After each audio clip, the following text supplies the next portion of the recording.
अस्सलाम वालेकुम and welcome back to my channel. कैसे हैं आप सब? आई होप कि आप सब ठीक होंगे।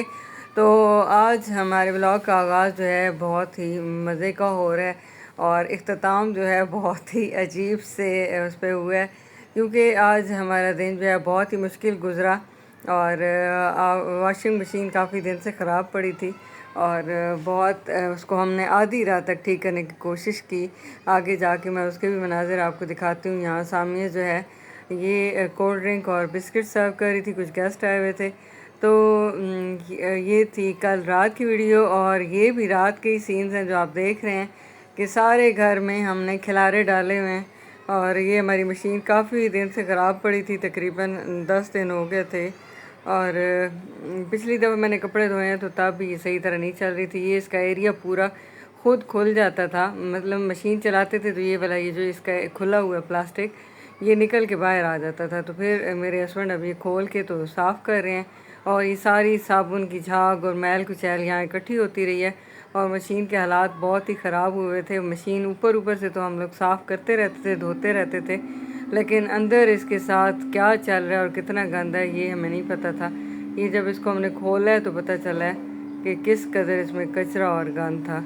तो ये वाला जो है इसकी यहाँ जाली लगती थी, जाली पहले निकल गई थी जिसके अंदर साबुन या सर्फ वगैरह डालते हैं और इसके अंदर ही जाली के अंदर सारी मैल कुचैल भी बसती थी। वो जाली इसकी फट गई थी तो डायरेक्टली इसके ये जो होल्स बने हुए हैं इधर से गंद मशीन के नीचे जाता रहा और इसके ऊपर भी इतनी ज़्यादा लेयर थी ये झाग वगैरह की, तो वो फिर मैं उतार रही थी। ये नेल कटर के आगे जो बना होता है नेल्स वगैरह साफ़ करने वाला, उससे मैं साफ़ कर रही थी और इतना सारा जो कचरा था ये इसका निकला। और रात को 12 बजे तक हमने मशीन ठीक की है और आप देख रहे हैं कि किस कदर इसमें कचरा है। ऊपर ऊपर से तो चीज़ साफ़ नज़र आ रही होती है, लेकिन नीचे तो मशीन खुलने के बाद ही पता चल सकता है कि नीचे कितना इसके अंदर कचरा इकट्ठा हो रहा है। सारी झाग और मैल कुचैल जो है वो इधर से ये होल से गुज़र के नीचे जाती रही है और वहाँ इकट्ठी होती रही है, जिसकी वजह से ये जो सारी मशीन है वो ख़राब हो गई है। और उसका पूरा वो जो एक साइड थी प्लास्टिक मैंने पहले आपको उतरा हुआ दिखाया वो उतर चुका था। तो ये अभी मैल कुचैल इसकी फेंकते हैं और मशीन इसको धोते हैं, हाथ वो जो जाली वाली जगह थी उसको भी धो के तो फिर इसके अंदर लगाते हैं। और यहाँ मीरब और बशमा लगी हुई थी अपना लैपटॉप देखने पे और मैं साथ साथ मोबाइल भी देख रही थी। एयरपॉड्स मेरे कान में होता है और साथ में ये कोई ना कोई काम भी कर रही होती हूँ। तो इस वक्त ये मशीन साफ़ हो रही है और ये सारा जो है इसका खोल के हमने इसको फिर तेज़ाब से धोया और सारा इसको साफ़ करते करते जिस कदर इसमें मैल कुचैल थी तो उसको साफ़ करने में भी काफ़ी टाइम लगा। और इसका ये स्पिनर भी ख़राब हुआ खड़ा है, तो स्पिनर भी काम नहीं करता और काफ़ी पुरानी मशीन है।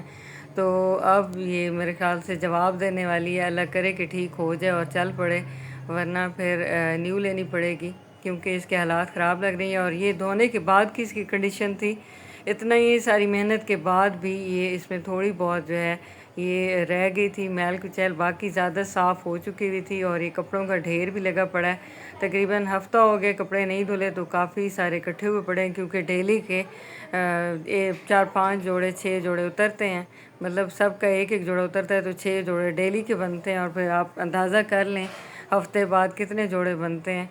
और फिर यूनिफॉर्म भी थे 2-2 3-3 जोड़े, तो काफ़ी सारे कपड़े थे। तकरीबन अगर आप डेली का एक सूट करें तो 42 जोड़े बनते हैं हफ्ते के। तो ये सारे सिचुएशन थी, इतने सारे कपड़े और बेडशीट्स इकट्ठी हुई पड़ी थी।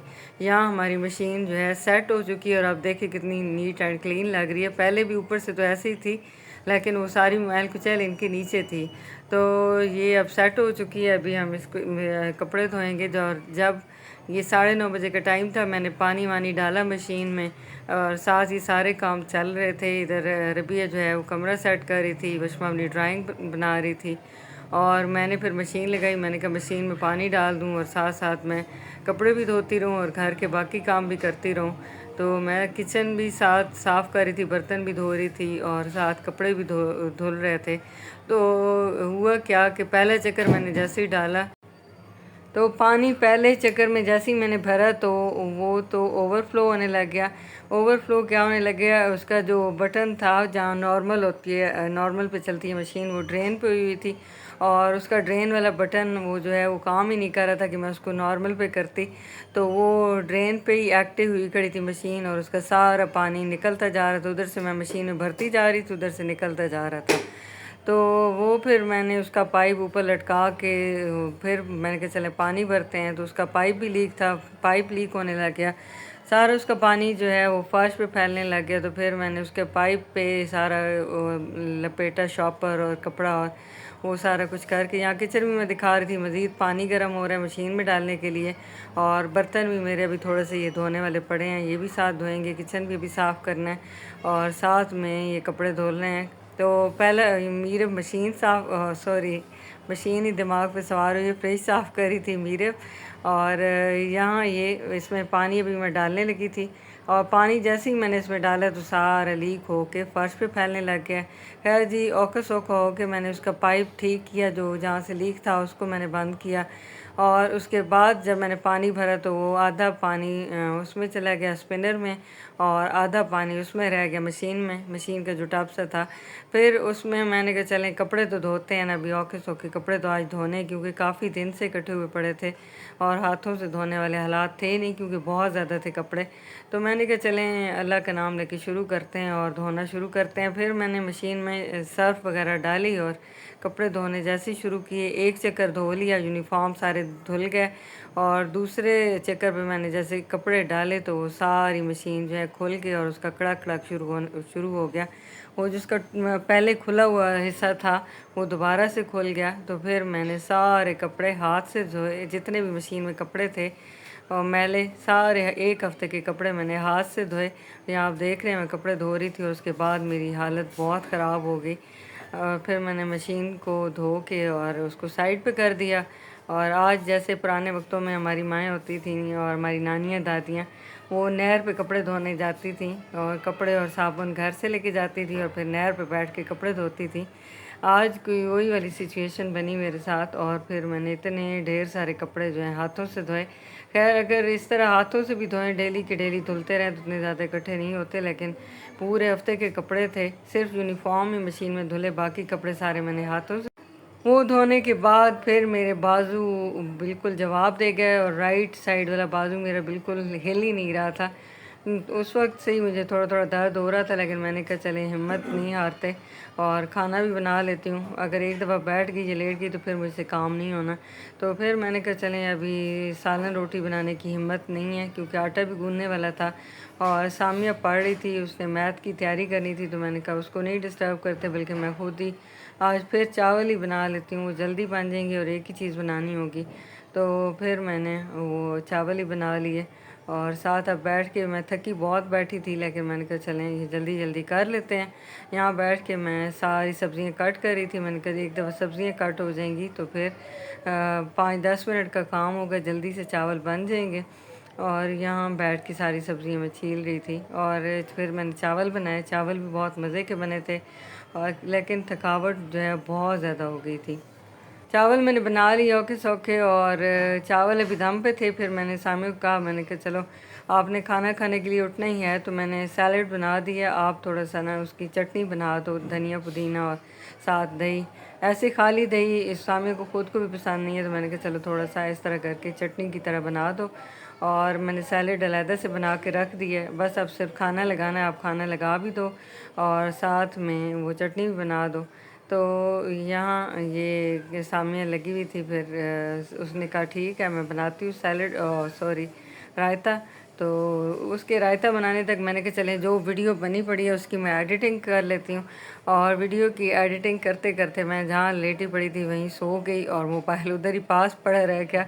इतनी थकावट हुई थी कि मुझे पता ही नहीं था कि मैं कहाँ हूँ और मैं मज़े से सोई पड़ी थी। और उसने जब खाना लगा लिया तो फिर मुझे उठाया कि मम्मा उठ जाए अब खाना खा लें। और जब मैं खाना खाने के लिए उठी तो बहुत बुरी हालत थी, मुझसे उठा भी नहीं जा रहा था। खैर मैंने हिम्मत पकड़ के तो फिर एक दफ़ा उठी हूँ और खाना शाना खाया है। खाना खा के तो फिर मैंने कहा अब मेरी हिम्मत नहीं है, चुप करके फिर मैं लेट गई हूँ। और रबिया ने फिर मेरे पैरों पे मसाज वगैरह किया ताकि थोड़ी थकावट कम हो जाए। और उसके बाद फिर मैं सो गई और तकरीबन 5 बजे फिर मैं उठी हूँ, लेकिन मेरा राइट साइड वाला बाजू बिल्कुल भी हिल नहीं रहा था और बहुत ज़्यादा पेन थी। फिर मैंने कहा चलें थोड़ी सी चाय बना के पीती हूँ, हो सकता है कोई फ़र्क पड़ जाए। तो मेडिसिन वगैरह वैसे भी मैं कोशिश करती हूँ कि कोई ना लूँ, चाहे जितनी भी पेन हो तो मैं बर्दाश्त कर लेती हूँ, लेकिन मेडिसिन बहुत ज़्यादा जब बर्दाश्त से बाहर हो तो तब मैं ले लेती हूँ, वरना कोशिश करती हूँ कि सब्र से बर्दाश्त कर लूँ पेन।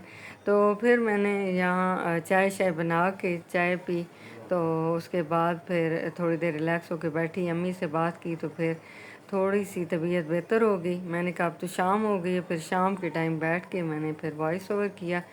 तो बहुत ज़्यादा आज थकावट हो गई थी। तो ये आज का व्लॉग था। आज सारे व्लॉग में आपने मशीन की किस्सा कहानी सुनी और ख़वातीन अच्छे से समझ रही होंगी कि मशीन के बग़ैर बिल्कुल भी गुजारा नहीं है। मशीन ख़राब हो जाए तो फिर कितनी डिस्टर्बेंस होती है और कितने सारे कपड़े जो हैं धोने वाले इकट्ठे हो जाते हैं। तो ये था आज का व्लॉग। आई होप कि पसंद आया होगा आपको। और ये हम इस वक्त चावल खा रहे हैं, तो आप मुझे दीजिए इजाज़त। मिलेंगे कल किसी नए व्लॉग के साथ। अल्लाह हाफ़िज़।